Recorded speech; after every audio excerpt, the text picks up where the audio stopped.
Oh, okie dokie. What's up, everyone? Jeremy Majors here with Majors Academy Dog Training out of Green Bay, Wisconsin. And this is Dog Behavior Q&A, episode 129, where we are live for as long as you guys have questions. We will be live. We're live on Facebook, YouTube, and Instagram. And that's it. All of our uh, shows are recorded to iTunes. And so, yeah, if you're missing this and you're hearing this and you can't watch this, but you want to hear it, and you're on the road, check out our iTunes, uh, I guess, channel, and make sure you subscribe to that. All shows are recorded to iTunes, which is pretty cool. All right, so we are here. We're 1 week into our new board and trains, and I had posted a little bit about what I do. What's one of the first things that we do when they come to us, when one of our uh, or when all of our trainees actually get in? One of the most important things, and I wanted to elaborate on that subject because I think it'll help a lot of people. And there was people asking about what to do. Plus, there was a little bit of a discussion on that post, so I wanted to reiterate. But it's what we're talking about is uh, crate training and what all that involves. And crate training involves much more than teaching your dog to not pee and poop in the house. It um, it's much more than that. It can be much more than that. The crate is a training tool, just like the leash, the dog collar, uh, any sort of collar, any sort of training tool. It's a training tool, and it can be used as a calming area for your dog. So you can teach your dog to be calm and secure in your house when guests come over, when other dogs come over, just with the crate. Okay, so I'll just go through a little bit briefly um, how to crate train your dog properly. So, the most important thing, and this goes for puppies as well, the most important thing is teaching your dog to be calm in the crate, and teaching your dog to be patient when you open the door, and teaching your dog to be patient for food, and teaching your dog um, to be quiet in the crate. Very important. Um, Hold on, you guys, check this out. Look at that. Isn't that cool? That was made for my bachelor party. Pretty cool. Look at YouTube. I had to show you guys that. Look, Instagram. See that? Anyway, okay. I just showed them a koozie. Yeah, I just showed them a koozie with two pit bulls on it. For those of you who can't watch. Anyway, okay, back to crate training. I'm not going to talk too much about it, but I think it is important to know that crate training again shouldn't be something that just goes and just comes and goes as the dog gets old enough to realize not to pee, poop, and chew in the house. It's much more than that.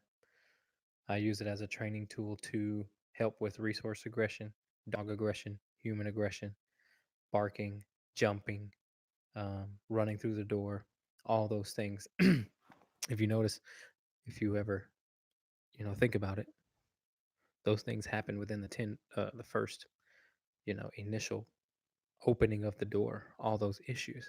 And so if you can control your dog somehow until they're calm, which the crate obviously can do before they come out, then that sometimes makes your life easier so that you don't have a dog jumping on people, barking at people, biting people, or running out of the door. So that's one big reason why the crate is also very, very not utilized to its potential. The other thing is, say your dog gets overwhelmed with people in the house anyway. You want to be able to give the dog a place where it can relax. Some dogs have bad storm anxiety. Some dogs have firework anxiety. And so all those things can be implemented. All right, that's enough about that. If you would like to know more, you can ask me. But feel free to ask as many questions as you like if you're new to the show, um, or if you want me to talk about a topic or a subject. Feel free to let me know. All right, let's get to some questions. Amy Rose says he's a gorgeous pup. She's talking about Oakley. How's the rest of your pack? Tobias, Mac, and Mama. They're all doing great. Mac's no longer with us. Mama and Tobias are, um, but they're all doing great. They're getting along with my son very well, which is a dream come true for me. Thanks for asking.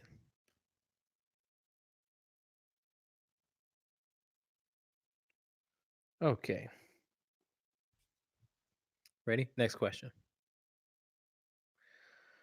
When a 70-pound hound keeps full on running and jumping at you, just knock her down.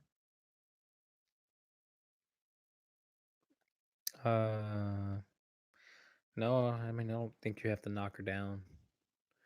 I do think you have to get her to realize that it's not okay. Get the dog to realize that it's not worth doing.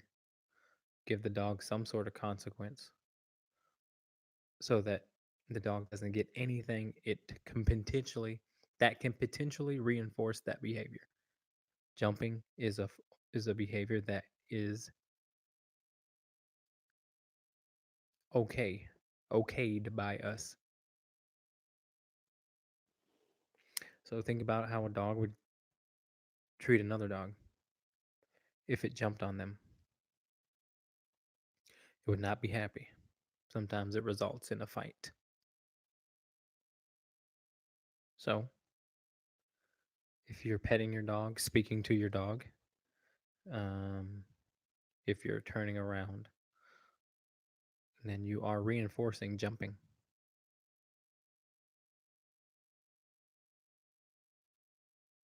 Okay, so the dog wants you and your attention, and you give it to him, or you're just not giving the right a consequence for the dog to think twice about it. And so the dog will continue to jump. The dog will just continue to manipulate you if it can. You know what I mean? Sorry, I'm speaking a little bit quiet because my son's sleeping, but hope you guys can hear me okay.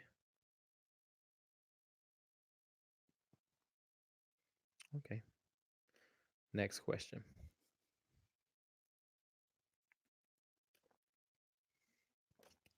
Facebook really needs to allow me to edit my video thumbnails. I'm really getting pissed because every time they first of all they're the ones that get to select the thumbnail, and they make me look like an alcoholic. Every thumbnail is me drinking. At least YouTube lets me, you know, choose my thumbnail. What's up with that, Facebook? That's rude.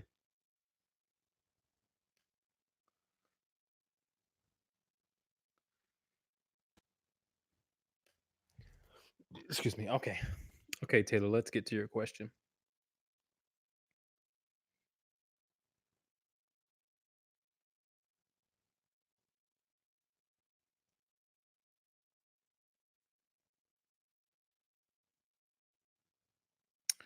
Hold on, still loading.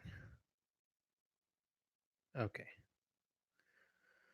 All right. Taylor says my dog gets to the point where when you walk in the door, he has no idea what to do and he will run circles around you and won't stop. How do I get him to stop doing that? And he will grab whatever he can fit in his mouth and carried around. You have to teach that dog to go do something right then and there, um, that he has to do. I mean, you could even put a leash on the dog and go put it on its bed and make it go lay down. You know what I'm saying?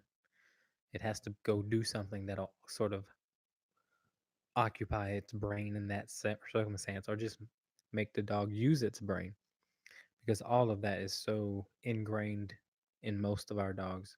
Open the door, happy, happy, happy, happy, happy. They call it oostress. Ooh stress. Not stress, but oostress, which is like happy stress. So it's reactivity though. Either way, dog's really not using its brain. It's just on pilot mode. You know what I mean? And so there's something that has to sort of break those wheels from turning and spinning so fast. And again, it would be very helpful if you could have the ability to tell your dog to go lay down and it actually do so. But more importantly, you cannot say hi to that dog when you walk in the door if that's a problem that you want to fix. Again, the dog gets what it wants when you walk through the door. You give the dog attention some way, somehow, that's worth it for the dog to continue that behavior. And so you will have to um, give the dog something that it has to do in order to break that.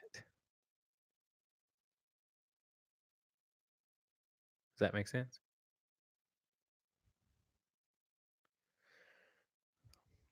And you can practice. If you don't even know how to get your dog to go lay down when everything is calm, then I would start with that. He doesn't, and then the door would be added later. You know what I mean? The door would be added later because it's a heavy thing to get over. It's not very easy for a lot of dogs. All right. Thanks for your question. And feel free to ask another one.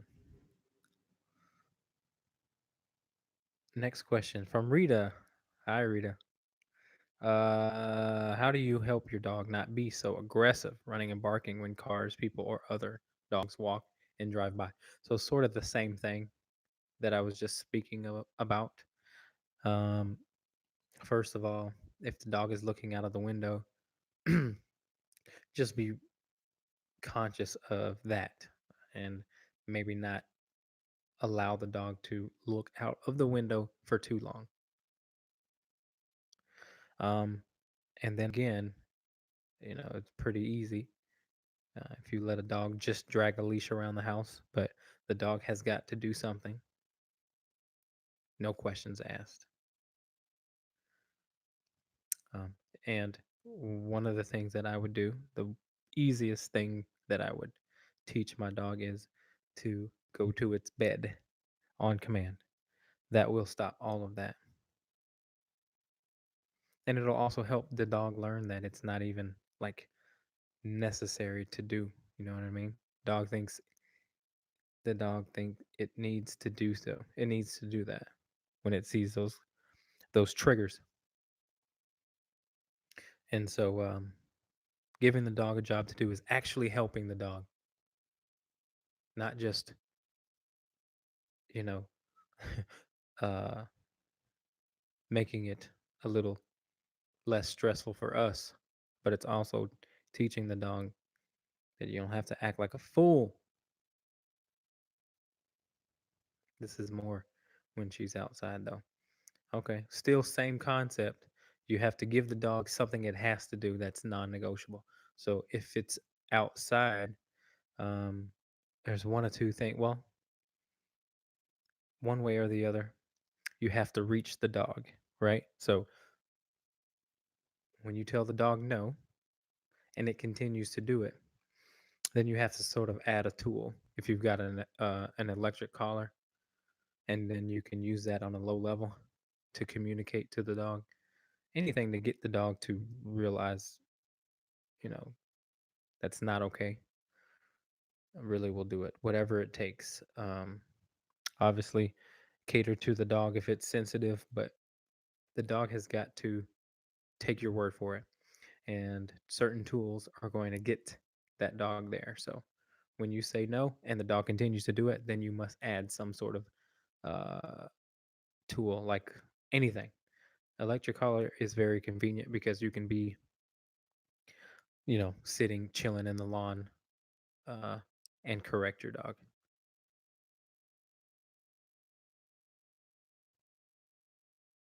If it's on a walk, then the dog has got to walk by your side, um, in a heel. But I think you may be thinking about it being in the front yard or something like that. Yeah, either way, you're welcome. Either way, the dog has got to listen to you.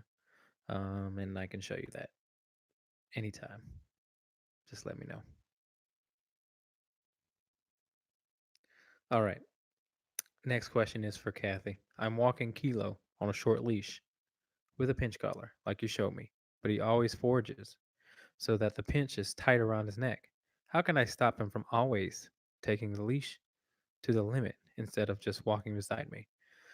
What you have to do is give the dog consistently the information that it is necessary in order to get the dog to understand what exactly you want.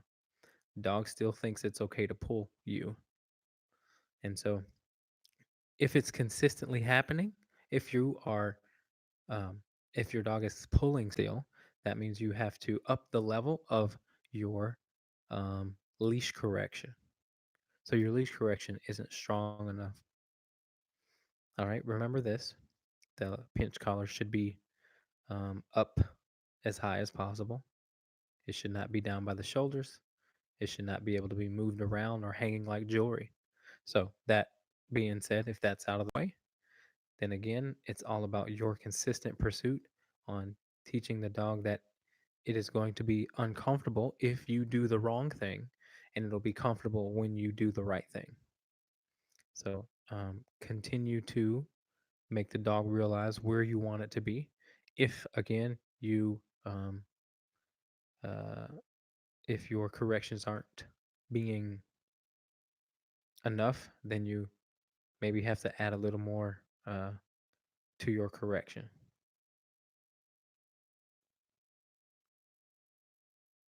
Does that make sense? You just have to meet the dog where the dog is. If the dog again is if your attempt isn't working, then you have to up the ante and do what works because the dog is choosing not to listen, and you're wanting the dog to listen. Um, that means you have to do what it takes for the dog to choose to listen to you. All right. Thanks for your question. Feel free to ask another.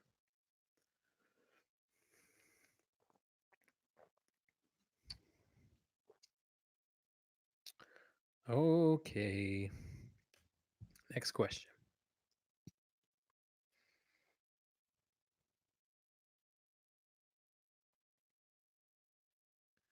Sorry, I have to talk so quiet. I feel like it's taken away from my enthusiasm. I'm not able to really. I don't know. Okay, we had two dogs, Relic and Piper, on Sunday. We had to put Relic down once I leave for work. First of all, I'm sorry about that. Sorry for your loss. Once I leave for work, Piper is running door to door, inside and out until I get home, crying or howling all day. What can we do for her? We see her because we have security cameras. That's a good question. Let me first say that when you have two dogs, or when you have multiple dogs, It's important to realize that they may be put down one day. Obviously, not at the same time. But keeping that in mind, you want to build a little bit of independence between all of your dogs so that you can avoid situations like that, like a dog going through some real anxiety once one dog is gone. Happens a lot, and that's something that a lot of people aren't aware of. But I take my dogs places in combination, like different combinations of the three. Sometimes I'll take two, sometimes I'll take one, and I'll interchange that whole scenario. I want them to be okay without, I want them to be okay being without each other. They're not going to be with each other all the time. And I do that because I don't want them to have separation anxiety from one another, because one day they will not be here. And so, if that sounds weird or cold, I mean it's just the truth. So yeah, Piper's having a hard time, hey, because Piper leaned on that dog for everything. Sounds like that was its security, and now it's gone. And Piper's like, what the hell is going on? You may want to take Piper to a dog daycare if you can. Or you may want to hire a dog walker that can come and split the day up, give Piper some exercise. That may help. You know what I mean? Um, other than that, there's not really much you can do except for going through that separation protocol, kind of what I explained in the beginning of the show, which is really being a little, you know, emotions are high too, man. That's the other thing. Separation anxiety for Piper can go through the roof because we're sort of maybe, you know, really being emotional towards Piper because of the loss. And and so that should be something to think about as well,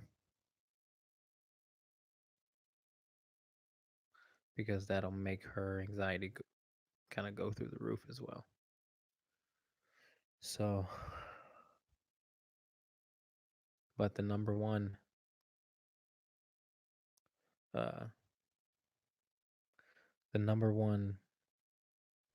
I don't know,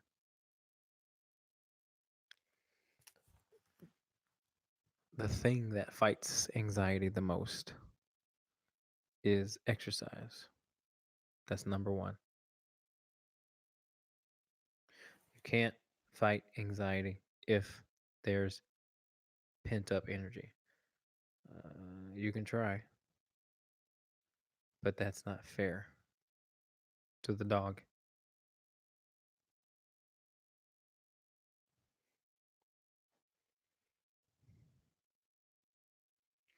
Okay. So again, sorry for your loss, and I hope that helps. Okay, Ashley. So last weekend we were camping with Devin's family, but he has seen everyone for a couple of days, and he was fine. Devin's cousin was behind our camper with Devin and came around the front, and he went after him. He didn't bite him, thank God. But how do we get him to relax and be okay with people around our camper house? God, he's just being a brat, man. That dog is a D with a capital D. Love him, love buddy. But that dude, you give him an inch and he will take a mile. You in those situations, you gotta be tougher on him so that he can remain humble. You know what I'm saying? I know that dog one way. I know that dog inside and out, man. That dog is uh he's a little sometimes. So yeah. Hey, listen. If he even does anything that looks like he's about to do something naughty, then, take some of the luxuries away. How about that? You know what I'm saying? He doesn't he can't just have it all the time. He's just not that type of dog. He's not going to be a golden retriever where he can just do whatever he wants all the time. It's not going to happen. He's a hunting dog and he's a great hunter. And part of what makes him a great hunter also makes him a big. Mm. So, that's all I'll say.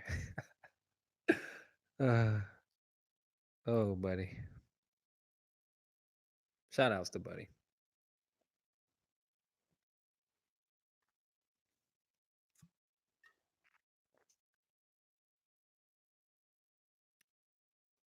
Okay. Yes, he is a piece of work. Absolutely. How to stop fence charging. Pretty sure we're getting e-collar. Do you recommend a brand? Yeah, I recommend Einstein. The brand specific would be just type in, go to e-collar, go to e-collar technologies and search for it's ET as in Tom 300. ET 300. You can go to Amazon and it's the mini educator ET 300. So that, in my opinion, would be that is a really good uh baseline e-collar. You know what I'm saying? So there you go.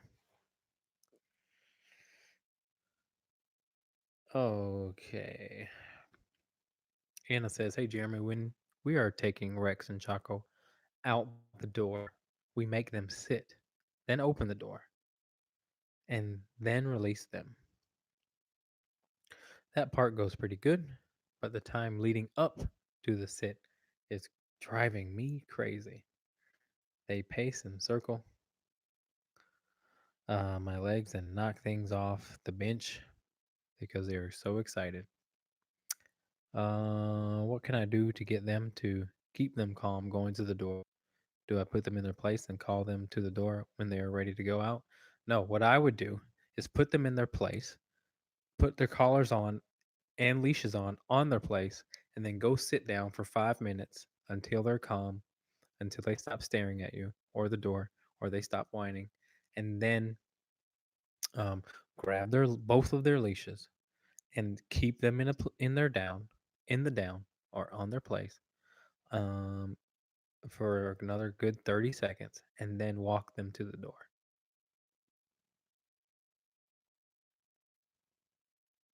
I'll repeat that. So again, what you can do is put them in their place. Once they're in their place, um, then you get your um, collars on with the leash attached. Put their collar on, put their collars on, keep them in that place. Go sit down on the couch for 5 minutes or until they stop staring at you, and or stop whining. And then you walk to them, bring the leashes, grab the leashes, and keep them in a place. And then once they're calm there, then you walk to the door. Then they'll start doing when you start setting up for your walk, they'll go to their bed and lay down. That's what you want, but it may take some work.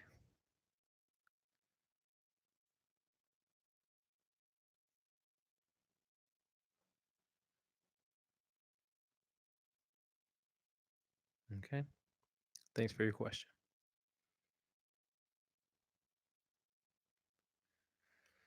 Okay, hope we didn't get any questions on YouTube.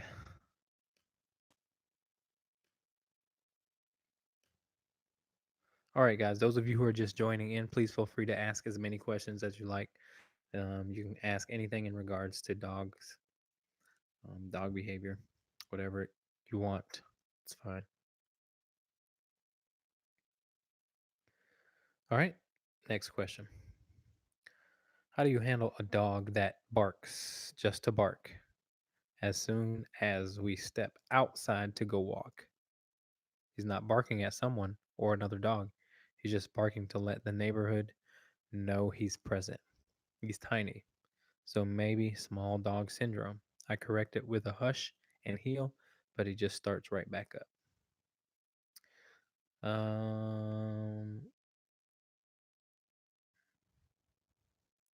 Okay, how do you handle the dog that barks just to bark? Well, no dog barks just to bark. It's just wasted energy. It's not, unless they have so much energy. But it's still anxiety driven. They're anticipating something. They're reactive to something in the outside environment. Something when you open the door, something is triggering barking. It's not nothing. But whatever it is, have the dog needs to have time enough to figure out that it's not necessary to bark like that. Okay, because this is what it's all about. This is what it's all about. This is the only thing that I'm doing when I take dogs in. It's spending the time that it is to sort of undo or unclog some stuff that's going on in the dog's head. Again, most dogs are reactive because we as humans are too busy. Our lives are just too busy. And so we don't give the dog time enough to figure things out sometimes. We give up too soon. We give in too soon. The dog's more stubborn than we are. And then the dog just lives in constant reactivity or anxiety. And that's why the dog can't stay in a crate. That's why the dog chews up stuff in the house. That's why the dog barks outside the window. That's why the dog pulls on leash, barks on leash, bites on leash, acts crazy at the door, charges people in the fence, in the yard, jumps on people. It's because we don't know how to take the time to bring calmness to the dog. And that's about it.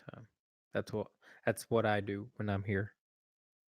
I will spend sometimes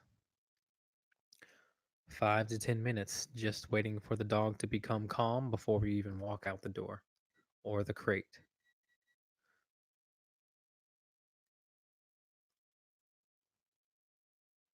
Someone's got to take that time so the dog can realize again. It's like, okay, so I'm gonna be there's cardboard in there.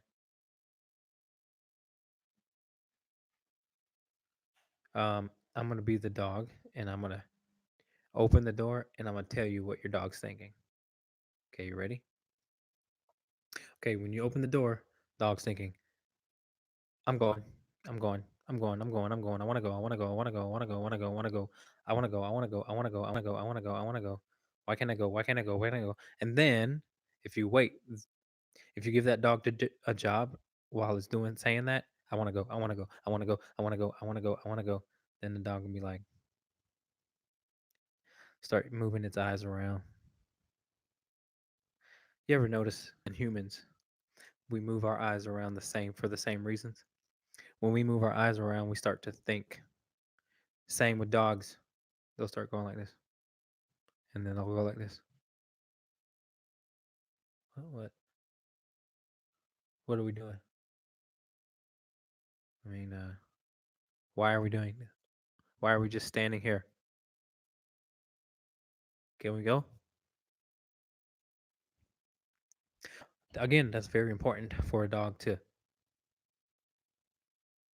It's very important for a dog to reach that sort of level of, I don't know what you call it. Very important for a dog to realize that. How many people can get their dog to look at them without asking for them to look at them? You know what I'm saying? That's when the dog is actually using its brain. Most dogs, when that door opens, pew, see you later. I'm going. Don't care about you. Don't care about anything else. Just care about me. I'm going. See ya.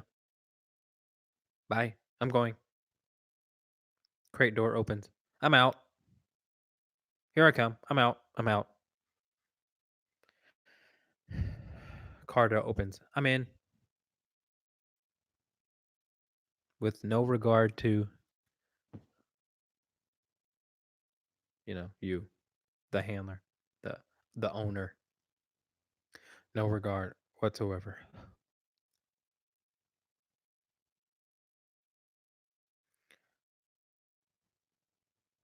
Hey, recommendation for 4-month-old rot that scratches anything out of hand, offering socks, laundry, treats, food, etc. Without offering socks, laundry, food. Yep. Give the dog consequence. Give the dog, punish the dog so that it says, okay, well, that pushy behavior is not working for me. Let me try something else. This is my kids and dogs. They wake up saying, I'm going, I'm going. That's funny.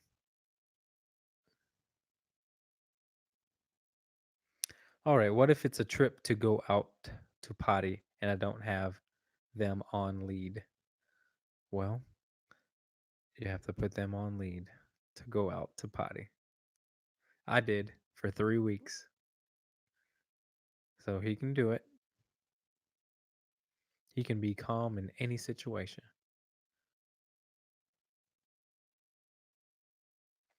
But if both of them are going to be let out at the same time, that's the other thing. It's going to be twice as hard. You may try and do one before the other, because they will feed off of each other. Okay.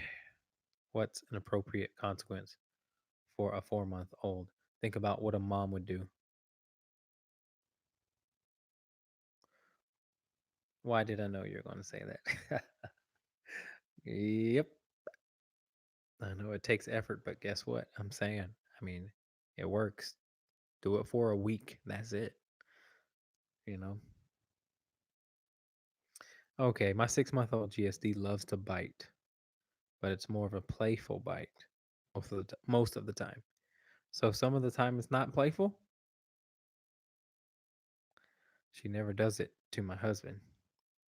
We have worked on leash training, but when I do it alone, she tries to eat the leash. I try and get her to focus and sit, and I grab her to look at me, but I'm constantly stopping. Any advice? Don't grab the dog to look at you. Don't try and get the dog to look at you. Let the dog look at you on your own, on its own, because it actually considers you instead of saying, "Eh, it blowing you off. It's blowing you off. Why don't you do what your husband does? Maybe you spend more time with the dog." That's sometimes what happens is one or the other spends a lot of time with the dog, and then the dog has more time to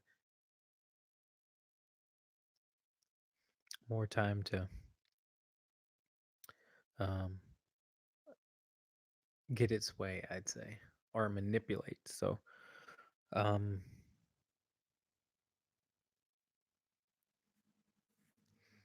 Playful biting is, it can be a little understood from puppies, but at the same time, the dog can learn to respect you the same way it can learn to respect your husband. You just kind of have a discussion of what works for him, and then maybe try and see if it can work for you. But sometimes it's two different energies, you know what I'm saying? It's like a mother and father. They're not going to be the same, and they're not going to have the same level of compliance from the children either. But sometimes, both, all the time, both parents are needed for different reasons. But communication between you two on what works and what doesn't is going to be um, key on getting the dog to consistently respect both parents. All right. Thanks for your question. Those of you who just joined in, please feel free to ask as many questions as you like. Um, we are here until the questions run out. What's the appropriate consequence for a 4 month? Oh, I already answered that. But I'll go back to that. What's the most appropriate consequence? Um, Whatever gets it to stop, that's going to be fair to the dog. You know what I mean? Listen, I was thinking about this earlier today. Okay, would we have these problems? Could we, in what way, or how could we be, um, you know, purely positive trainers? Would dogs even be? So I thought about this. What if dogs couldn't bite? What if they had no teeth? And then I was, but they're wired to get what they want. Joe Rogan. I listened to his podcast, and he was talking about most people don't know what it means to have a wild or to have a wild animal. And I kind of disagree with that because dogs are there are a lot of dogs that are, I would say, could survive in the wild. Um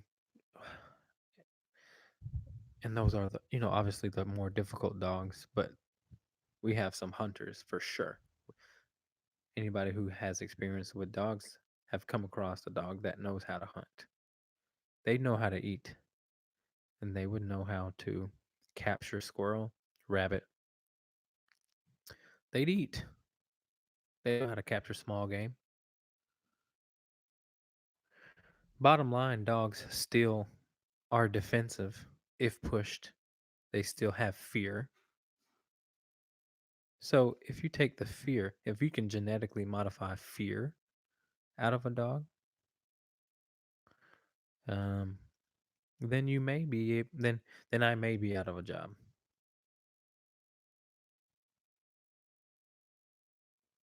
Or on the other hand, if you can wean out their need to get what they want,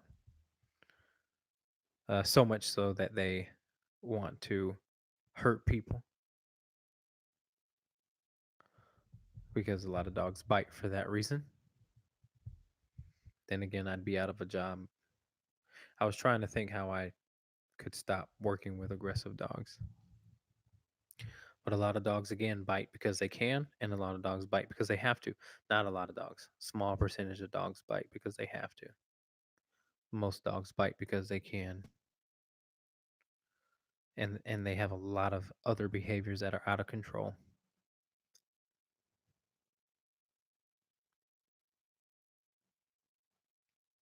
So I was thinking about that. I was thinking about something else, but I forgot that I wanted to bring up. Oh, I'll bring up this lastly. Let me just make sure I don't have any other questions. Hey, got a question? Oh, okay. I already answered that question.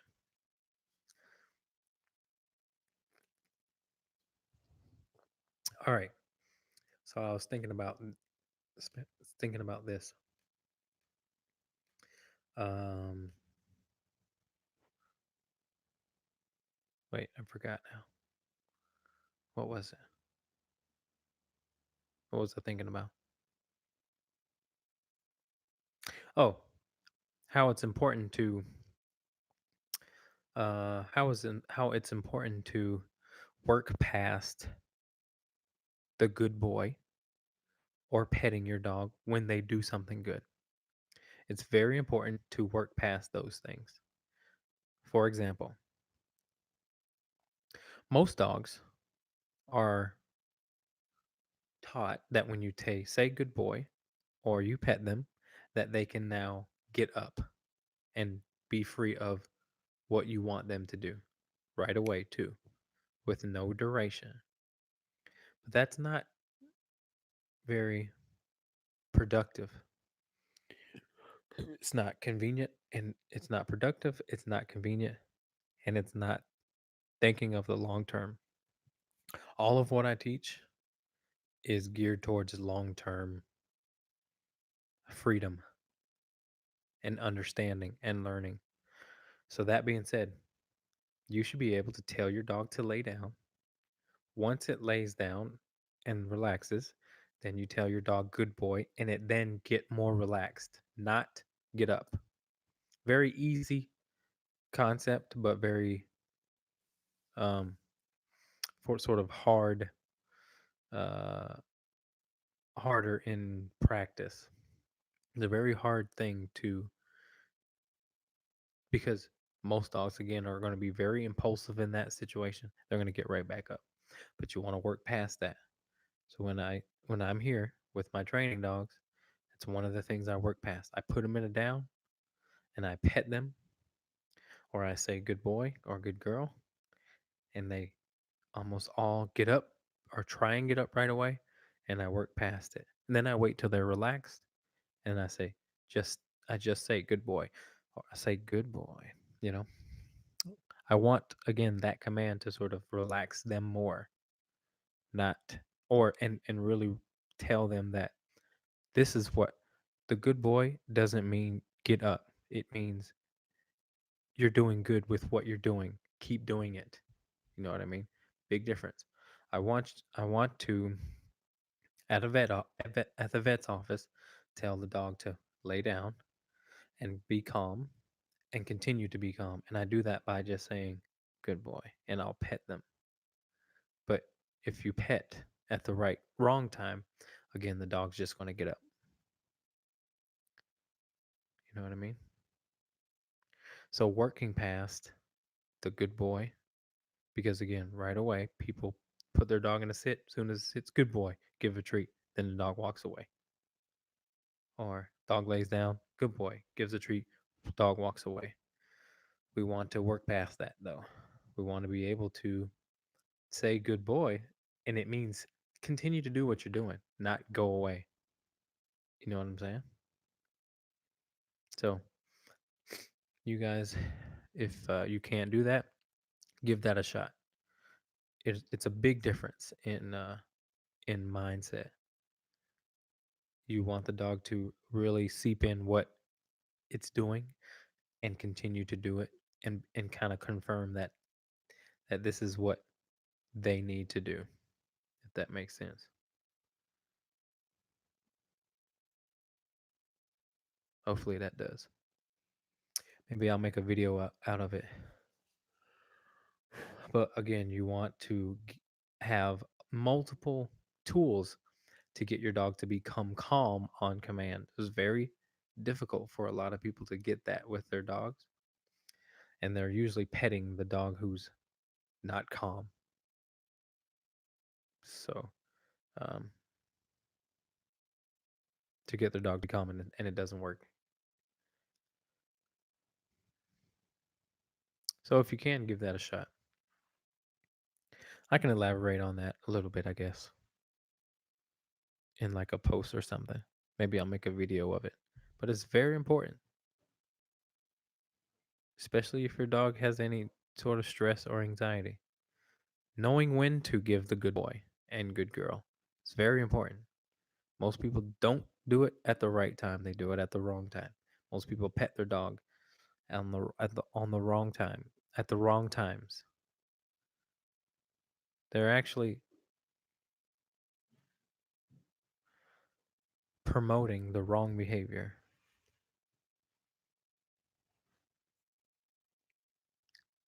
because of that time thing. So, anywho, all right, guys, I want to get out of here. But thank you guys for watching. Please feel free to give me a thumbs up if I gave you any sort of good information, or you can give me a thumbs down. That's fine too.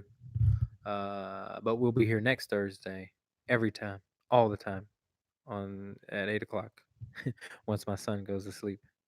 So thank you guys for watching and all your questions. I appreciate it. See you later.